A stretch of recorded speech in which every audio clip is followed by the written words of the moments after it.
Hello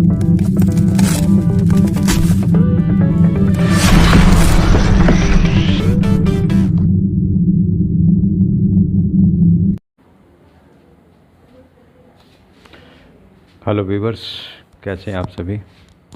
I hope काफ़ी अच्छे से ही होंगे और पढ़ लिख रहे होंगे। शुरुआत अच्छे से कर ली होगी, नहीं भी हुई है तो अभी समय है, कर लीजिए, कोई दिक्कत की बात नहीं है। देखिए, आज हम अपने टॉपिक से थोड़ा सा हट करके बात कर रहे हैं। एक सर्कुलेशन सेट करना कैसे करते हैं उसको आप विचार करेंगे, क्योंकि आज हमारा जो टॉपिक मैंने लिया है वो है differentiation at a glance. Glance का मतलब शॉर्ट में। जब आप अपनी रिवीजन कर रहे होंगे, रिवीजन करने के बाद में इस टॉपिक को आपने लिया तो इसको तैयार कैसे किया जाए। प्रॉब्लम तो यही आती क्योंकि पेपर में सिर्फ ये लिखा होता है कि डिफरेंशिएट। अब आपको ये सोचना पड़ता है कि ये किस एक्सरसाइज का सवाल है, कहाँ से है, कैसे है, उसको समझना पड़ता है। तो उसके लिए मैंने एक अपना साइकिल सेट किया हुआ है। उस साइकिल से आपको समझने की थोड़ी सी ज़रूरत है कि हमारे पास जो सवाल आ रहा है वो किस एक्सरसाइज से नहीं देखेंगे, हम उसको देखेंगे किस टॉपिक से वो रिलेटेड है। वो टॉपिक पे आप काम कीजिए और काम करने के बाद में एक सर्कुलेशन सेट कीजिए। आपके पास बहुत आसानी से उस क्वेश्चन का रास्ता मिल के आ जाएगा। आप भी सोचेंगे कि बिल्कुल अलग सी बात है। एक्सरसाइज हम सभी लगाते हैं, लेकिन हम ये भूल जाते हैं कि ये सवाल हमने किस एक्सरसाइज से लगाया हुआ है, ये भूल जाते हैं। हम सवाल को पहचानने की कोशिश करते हैं कि ये कि 6.5.2 का है या 3 का है या 4 का है। तो ये प्रॉब्लम बच्चों के आगे बहुत ज़्यादा रहती है, लेकिन हमने कभी इस चीज़ पे काम नहीं किया। एक्सरसाइज के माध्यम से हम बच्चों को क्वेश्चन को रटाएं। तो ये आप देखेंगे इस चीज़ को, क्योंकि मेरे पास कई ऐसे बच्चे भी आए जो बिल्कुल बहुत शॉर्ट टाइम लेके आए, एक महीने का टाइम लेके आए, 40 दिन का टाइम लेके आए, और लास्ट में बिल्कुल दिसंबर में आ रहे मेरे पास में कि सर किसी तरह से मुझको करा दीजिए, नहीं तो हम फेल हो जाएंगे। तो अब आप विचार कीजिए कि 12th का सिलेबस जो 2 महीने 2 बुक्स होती हैं वो 40 दिन में कैसे हो सकता है, 1 महीने में कैसे हो सकता है। लेकिन किया, कैसे किया, ये वही चीज़ों पे हम डिस्कशन आपके सामने ला रहे हैं। वो बच्चों ने कैसे एक्वायर किया, मैथ सिस्टम को समझा और समझ के काम किया, और 40 दिन में वो अपना कोर्स कंप्लीट कर ले गए और बहुत अच्छा स्कोर किया। कोई 90+ पे चला गया, कोई 95, 96, इस तरीके से मार्क्स आए। ये कोई मतलब मनगढ़ंत बातें नहीं हैं कि आप उसको समझेंगे सर हैं अपनी कोई तारीफ कर ली, ऐसी कोई बात नहीं है मेरे सामने, क्योंकि हमने काम ही उस तरीके से किया उन बच्चों के साथ में। सिर्फ 1 या 1.5 घंटे का समय, वो भी कि नहीं कि हमने उन्हें बहुत 4-5 घंटे काम कराया, वो भी नहीं। केवल एक टेक्नोलॉजी ट्रिक का अप्लाई किया उसमें और उन बच्चों ने उस पर काम किया। बस ये था कि वो समर्पित होकर काम कर रहे थे। ये नहीं कर रहे थे कि हमने आज जो कुछ कहा वो अगले दिन उन्होंने नहीं लगाया और फिर कह दिया सर हुआ नहीं, ये कुछ नहीं किया। तो 40 दिन में वो टीपीएस से बच्चे आए, सिंधिया कॉलेज जो ग्वालियर में है उससे बच्चे आए। कोरोना पीरियड में एक लड़की मेरे पास में आई जो उसको दिसंबर के महीने 25 दिसंबर को आई। मैंने पूछा क्या किया हुआ है, तो कहने लगी सर एक चैप्टर डिटर्मिनेंट बताया उसने और पूरे चैप्टर सारे उसके बाकी थे, और जो किया था वो भी नहीं आ रहा था उसको।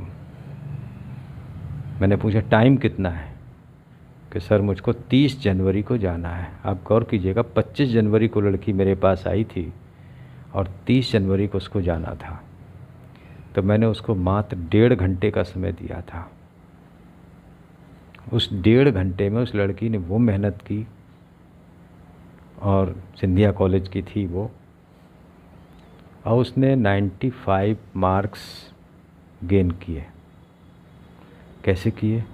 वो सिर्फ 30 दिन, 25 दिसंबर को मैंने शुरू किया और 25 जनवरी को मैंने उसको फ्री कर दिया था। मैंने कहा अब तुम जाओ, तुम कर सकती हो, और उसने एक्वायर कर लिया।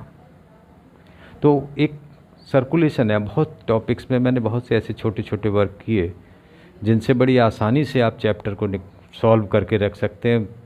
2 घंटे 4 घंटे के अंदर आप चैप्टर तैयार करके रख देंगे, हाँ ये मुझको आता है, आई कैन सॉल्व इट। आप देखिए कि इसमें हमने जो डिफरेंशिएशन का एक सर्कुलेशन बनाया है उसमें जो था कि आप समझिएगा, मैंने लिया है एट ए ग्लैंस शॉर्ट में, कि अगर आपको सवाल को पहचानना है तो हम किस तरीके से उस पर काम करेंगे। सवाल मेरे सामने है, एग्ज़ामिनेशन हॉल में हम बैठे हैं, पेपर मेरे सामने है, सवाल सामने है, पेन आपके पास में है, अब आप विचार कीजिए, देखते हैं उसमें। ये 3 टॉपिक आपके 11th के थे, जिसमें था कि फंक्शन प्लस या माइनस में है, ये आपने 11th में किया था, ये तो आना नहीं है, लेकिन एप्लीकेशन आएगा। प्रोडक्ट रूल फंक्शन मल्टीप्लाई में है। आप विचार कीजिएगा इस चीज़ पे कि हमको काम करना कैसे है। हम सवाल को देखें, क्या फंक्शन प्लस या माइनस में तो नहीं है, अगर हैं तो हम इस पे काम करें। मल्टीप्लाई में है तो हम प्रोडक्ट रूल लगाएंगे, अगर डिवाइड में है तो हम कोशिएंट रूल लगाएंगे,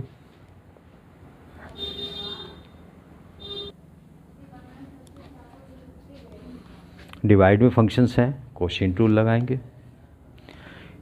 अगर फंक्शन के अंदर फंक्शन आ रहे हैं, जैसे लॉग साइन एक्स आ गया, log sine X whole square आ गया, under root log sine X आ गया, तो हमको चेन रूल लगाना है।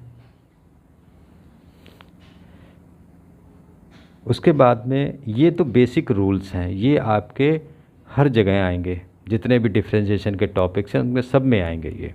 कहीं फंक्शन प्लस माइनस में होंगे, कहीं प्रोडक्ट में होंगे, कहीं डिवाइड में होंगे, कहीं फंक्शन के अंदर फंक्शंस होंगे। ये 4 बेसिक रूल हैं, ये आपने 12th में पढ़ा करके। चेन रूल हो गया।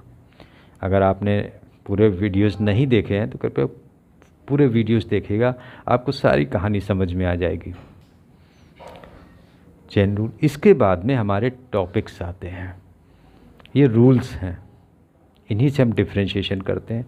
इसके बाद आता है differentiation of implicit function. Implicit function मैंने डिस्कस किया था कि एक्स और वाई मिक्सचर में हैं, जिनमें हम एक्स और वाई को सेपरेट नहीं कर सकते हैं, वो इम्प्लिसिट फंक्शंस हो जाते हैं। तो अब आपने देख लिया कि कहीं x square plus x y plus y square plus sine y equal to 0, find d y over d x, ये इम्प्लिसिट की फॉर्म हो गई। इस टाइप के सवाल आपको दिखते हैं, आप तुरंत उस पर काम कीजिए। लॉगरिथमिक डिफरेंशिएशन, ये भी मैंने हाल ही में टॉपिक डिस्कस किया है। लॉगरिथमिक डिफरेंशिएशन में क्या था कि जब आपने देखा कि कई फंक्शन मल्टीप्लाई में है, डिवाइड में हैं, जिनको कि हम प्रोडक्ट रूल कोशिएंट रूल नहीं लगा पा रहे हैं, यानी 3 फंक्शन न्यूमरेटर में और 3 डिनोमिनेटर में आपसे कहा जाए प्रोडक्ट रूल कोशिएंट रूल लगाइए, आप अनफिट हो जाएंगे, 101% आप उसमें मिस्टेक कर देंगे। तो उस समय लॉगरिथमिक डिफरेंशिएशन काम करता है, क्योंकि लॉग एक कैलकुलेटर है जो फंक्शंस को मल्टीप्लाई डिवाइड या पावर में है उनको प्लस माइनस में ब्रेक कर देता है, आप आसानी से डिफरेंशिएट कर लेते हैं। इसी में एक टॉपिक आता है कि फंक्शन रेज्ड फंक्शन, जैसे x की पावर साइन एक्स आ गया, साइन x की पावर कॉस एक्स आ गया, और प्लस टेन x की पावर कॉट एक्स। तो यहाँ पे 2 चीज़ें हो गई, एक तो ये भी हो गई और एक ये भी हो गई। तो ये लॉगरिथमिक डिफरेंशिएशन के अंदर 2 टाइप के सवाल आ रहे थे आपके सामने। आप उसको पहचानें कि फंक्शन की पावर फंक्शन तो नहीं लग रही है, या कई सारे फंक्शन मल्टीप्लाई या डिवाइड में तो नहीं आ रहे, तो लॉगरिथमिक डिफरेंशिएशन में सवाल चला जाएगा। Differentiation of inverse trigonometric function, ये दूर से दिखाई देता है कि कहीं पे लिखा है sine inverse log x upon something, कुछ भी, तो वो इनवर्स ट्रिग्नोमेट्रिक फंक्शन का है, जिसमें मोस्टली आपको सब्स्टिट्यूशन से हेल्प लेनी पड़ती। मेरा इस पर कहना आपसे ज़रूर है ये कि आप RS अग्रवाल या RD शर्मा से इस टॉपिक को सवाल ज़रूर लगाएं। 4-6 सवाल एनसीईआरटी में दिए, उनसे कुछ होता नहीं है। आप मेरी बात ज़रूर समझें, माने। Differentiation of inverse trigonometric function. इसके बाद में टॉपिक आया था differentiation of parametric functions. Parametric functions में मैंने आपको बताया था कि एक्स और वाई दो अलग फंक्शन हैं और जो एक तीसरे फंक्शन थीटा या टी पर डिपेंड कर रहे हैं। आप उस अगर वो दिख रहा है तो आप पैरामीट्रिक फंक्शन में आप चले जाएं। लास्ट टॉपिक आता है कि differentiation of function with respect to another function. ये भी मैंने एक ही सवाल था तुम आपकी बुक में, इसलिए मैंने एक ही सवाल डिस्कस किया था कि मान लीजिए आपको दे दिया differentiate x square with respect to x cube, वो इस टॉपिक पे चला जाएगा। इस तरीके से डिफरेंशिएशन के सारे टॉपिक्स आप अंडर कंट्रोल कर सकते हैं। आप याद रख सकते हैं कि ये टॉप सवाल आपके सामने किस टॉपिक से आ रहा है। और अगर आपको मेरी बात पे भरोसा ना हो तो क्या करें, आप किसी अपने रिलेटिव से, मम्मी से, पापा से, भाई से, बहन से, किसी से भी आप कहिए कि ये चैप्टर है, इसमें से आप कहीं से भी 3-4 सवाल आप पिक करके हमें दे दीजिए और सिर्फ आप ये ढूंढने की कोशिश कीजिए कि ये सवाल किस टॉपिक का है। और फिर आप उस सवाल के आगे टॉपिक लिखिए कि ये लॉगरिथमिक डिफरेंशिएशन का है, या ये चेन रूल का है, या ये पैरामीट्रिक फंक्शन है, या लॉगरिथमिक फंक्शन है। और फिर आप उसको मिलाइए। मम्मी से कहिए कि मुझे बुक दीजिए, आपने सवाल कहाँ से दिया था, वो आप देखिए उसमें कि क्या आपने, उन्होंने जो सवाल दिया था उस टॉपिक को आपने पहचान लिया। अगर आपने पहचान लिया तो डिफरेंशिएशन पे आपकी विजय हो जाएगी। या मैं आपके सामने एक एग्जांपल दे रहा हूँ। एक लड़की मेरे पास में आई जो सीपीटी एग्ज़ाम की तैयारी कर रही थी और वो लगातार मैथ में फ़ेल हो रही थी, बाकी सारे सब्जेक्ट वो क्लियर करती थी। दिन कितने लेके आई मेरे पास? Only 25 days. और जिस लड़की ने केवल 10th तक मैथ पढ़ा था और बीकॉम फर्स्ट ईयर में थी, कर चुकी थी, 3 साल का गैप लेके आई थी। तो मैंने उसको जब गाइड करना शुरू किया तो 15 दिन तो मैंने उसको गाइडलाइन दी जिससे कि उसको टॉपिक्स क्लियर हो जाएं। और टॉपिक्स क्लियर होने के बाद मैंने उसकी मम्मी को बुलाया, मम्मी से कहा कि इसके आप टेस्ट पेपर दे दीजिए जो उसकी बुक में दिए थे, मल्टीपल चॉइस क्वेश्चंस थे। तो उस लड़की ने उन पेपर्स को सॉल्व करना शुरू किया। मैंने कहा आप सामने बैठिएगा, 101% ऑनेस्टी दीजिएगा इसमें। बच्चे ने दी, मम्मी ने उसके आंसर टिक टैली किए तो पहली बार में उसके नंबर 15 नंबर 16 नंबर ही आते थे। 15-16 क्वेश्चन सॉल्व होते थे। अगला टेस्ट हुआ, तब तक कुछ टॉपिक बढ़ने लगे। धीरे धीरे वो 18-20 क्वेश्चन पे पहुंची, 25 पे पहुंच गई, 30-35 पे वो पहुंच गई वो लड़की। तब तक टाइम भी मेरा आप था। मैंने कहा इतना ही ये कर सकती है। 35 क्वेश्चंस पे वो लगातार वो स्टे हो गई। कई पेपर सॉल्व कराए उसकी मम्मी ने सामने और चेक किए तो 35 मार्क्स तो उसको उतना ही चाहिए था। और वो लड़की उसी अटेम्प्ट में सीपीटी में निकल गई थी। तो उसके मम्मी पापा मेरे से मिलने आए, बहुत ज़्यादा उन्होंने मुझे धन्यवाद दिया कि सर आपने इतनी जल्दी इतने कम समय में करा दिया, संभव नहीं था। तो बात फिर वही आती कि आखिर किया कैसे। बात वही थी, थ्योरी पे काम किया। बच्चे को थ्योरी बताई मैंने कि सवाल इस तरह टाइप के सवाल हैं, ऐसे होते हैं, इनकी पहचान ये है, इनकी आइडेंटिटी ये, आप इससे पहचानिए। सवालों से आप नहीं पहचान पाएंगे कि हर एक्सरसाइज के नाम से 5.2 का है, 3 का है, 4 का है, कभी नहीं कर पाएंगे आप। तो ये मेरा कहना है, आप इस साइकिल को ज़रूर समझ लीजिए। fx + -gx फंक्शन है, प्रोडक्ट रूल है, कोशिएंट रूल है, चेन रूल है, डिफरेंशिएशन ऑफ इम्प्लिसिट फंक्शन है, लॉगरिथमिक डिफरेंशिएशन है, differentiation of inverse trigonometric function है, डिफरेंशिएशन ऑफ पैरामीट्रिक फंक्शन है, differentiation of a function with respect to another function है। ये इतने ही टॉपिक्स हैं आपके डिफरेंशिएशन में, आप इन पे काम कीजिए। इनको दिमाग में रखिए, इससे आप सवाल पहचान लेंगे और आसानी से सॉल्व कर लेंगे। तो ये आपकी प्रॉब्लम वेरी इजीली सॉल्व हो जाएगी। तो ये आप ज़रूर दिमाग में रखें, इस पर एक बार अपनी निगाह डालें, नोट कर लें कि हमको करना कैसे है। जब करना कैसे समझ में आता है तो हम सवाल कर सकते हैं, अदरवाइज़ तो फिर रटने वाली स्थिति होती है जिसके हम खिलाफ़ हैं। कोई मुझसे पढ़े चाहे ना पढ़े, लेकिन हम रटने के खिलाफ़ हैं, ये रटना नहीं है। आप इसको नोट कर लें। और इसके बाद में हमारे एप्लीकेशन ऑफ डेरिवेटिव शुरू हो जाएगा, जिसमें सबसे पहले हायर ऑर्डर डेरिवेटिव आ जाएगा, रेट मेजर आएगा, एंड एक फंक्शन आएगा, एक चैप्टर और आएगा। इसके बाद में मैक्सिमा एंड मिनिमा आएगा। ये 3 एप्लीकेशन आने हैं। उसमें 2 एप्लीकेशन आपके सिलेबस से हटाए जा चुके हैं, तो उन पे काम नहीं करना है। मैक्सिमा मिनिमा में भी ऐसी ही एक प्रॉब्लम है, बच्चे वहाँ तक नहीं पहुँचते।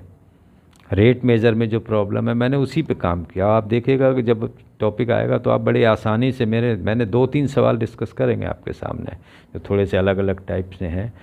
बाकी सारे क्वेश्चन आप आसानी से सॉल्व कर लेंगे। भी कहेंगे तो बहुत सिंपल तरीके, बहुत सिंपल एक्सरसाइज है ये, इसमें तो कोई प्रॉब्लम ही नहीं है। अदर्स आपसे कहेंगे कि इसमें प्रॉब्लम आती है, समझ में नहीं आता। आप देखिएगा जब हम आपसे अभी नेक्स्ट टॉपिक हम आपके सामने वो कल यानी नेक्स्ट वीडियो में हम आपके सामने लेके आएंगे हायर ऑर्डर डेरिवेटिव, उसको आप देखिएगा, समझिएगा। तो मेरा आपसे कहना है आप इस पे ज़रूर काम करें, देखें, समझें, समझने की कोशिश कीजिए। जो मैंने बोला है उसको समझने की कोशिश कीजिए, और इस पूरे साइकिल से ही आप पूरे चैप्टर को अंडर कंट्रोल कर लेंगे और आप बड़ी आसानी से सारे सवालों को पहचान लेंगे कि ये सवाल इस टॉपिक का है, और इस टॉपिक जैसे ही आपने जाना आप सवाल आसानी से लगा लेंगे। इसलिए मेरा कहना है कि अगर आपने मेरे वीडियोस पिछले वाले नहीं देखे हैं तो कृपया उनको ज़रूर देखें। उनको आपको सारी बातें समझ, मैंने टॉपिक शुरू करने से पहले उन पे डिस्कस किया है, उनकी पहचान क्या है, उनका तरीका क्या है, आप आसानी से लगा लेंगे। मैंने वीडियो कोई भी बहुत लंबा नहीं बताया, ना हम सारे सवाल बताते हैं कभी भी अपने, चाहे वो क्लास में हो, चाहे वो पर्सनली कोई मेरे पास पढ़ने आ गया हो, मैंने कभी नहीं बताए। ना मैं आपसे कहूँगा कि मैं सारे क्वेश्चन बोर्ड पे सॉल्व कर रहा हूँ, वीडियो में बना रहा हूँ, आप देख लें। अगर यही करना होगा तो उसके लिए आप NCERT सॉल्यूशन देख लें, माई CBSE गाइड देख लें, बाज़ार में बुक्स आती हैं, वो ले लिए, कॉपी कर लीजिए, क्या फ़र्क पड़ता है फिर उससे। लेकिन आपको समझ में नहीं आएगा, कर नहीं पाएंगे आप। इसको समझिए, इस साइकिल को समझिए, इसके एक एक टॉपिक को दिमाग में रखिए कि ये टॉपिक्स हैं, इन टॉपिक्स पे कैसे काम होता है ये दिमाग में रखिए। फिर आप डिफरेंशिएशन पे आपकी जीत है, कोई आपको रोकने वाला नहीं, आप बड़ी आसानी से समझ लेंगे। आप NDA में एग्ज़ाम देने जाएं, NDA का एग्ज़ाम देंगे, आप सवाल को पहचानें किस टॉपिक का है, वहाँ तो पूरे 11th और 12th मिक्स होकर के आना है। आप कैसे करेंगे सवाल, एक्सरसाइज से नहीं, संभव ही नहीं है, नॉट पॉसिबल।